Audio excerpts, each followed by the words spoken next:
আমাদের দেশে অধিকাংশ পদপ্রার্থীদেরকে আমরা দেখি যারা বিসমিল্লাহির রহমানির রহিম পড়ে, আউযু বিল্লাহি মিনাশ শাইতানির রাজিম, বিসমিল্লাহির রহমানির রহিম বলেও সূরা ফাতিহা বলতে পারে না।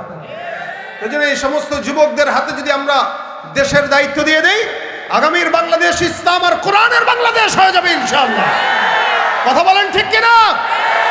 এদেশকে ইসলামের জন্য করতে রাজি আছেন তো আপনারা? এদেশ কোরআন মোতাবেক চলুক চান তো আপনারা? কারা কারা চান তো হাত তুলে দেখায় দেন।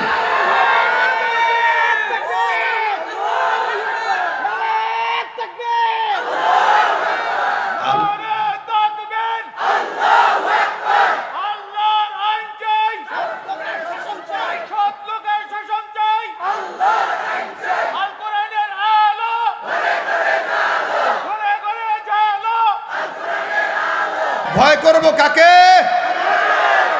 নিয়ামত দেন কে? মুসিবত দেন কে? সব কিছু আল্লাহ দান করেন, তবে সবই রহমত না, কিছু গজবও আছে। সবই রহমত না, কিছু গজব আছে। অকাম করবেন, রহমত আসবে না, গজবই আসবে।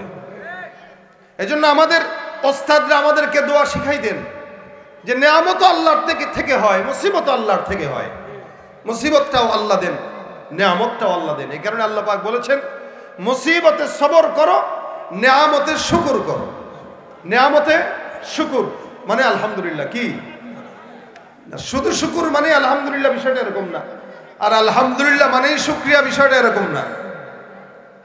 শুকরিয়া মানে আল্লাহ পাকের রেজামন্দি মোতাবেক যেই নিয়ামত আল্লাহ দিচ্ছেন ওটাকে পরিচালিত করা, এটা হলো শুকরিয়া। এই পোলাপানগুলো ডিস্টার্ব করতেছে, এরা এদিক দেন, সামনে দেন। ও কাকা রাগ করেন না, আসতে দেন। এ বাবা এদিকে আসো, তুমি এদিকে আসো, তুমি এদিকে আসো, এদিকে আসো। আরো চাপো, আরো চাপো, আলাদা আলাদা করে বসান, সামনে পিছনে দিয়ে দেন। হ্যাঁ আসো, তুমি এদিকে আসো।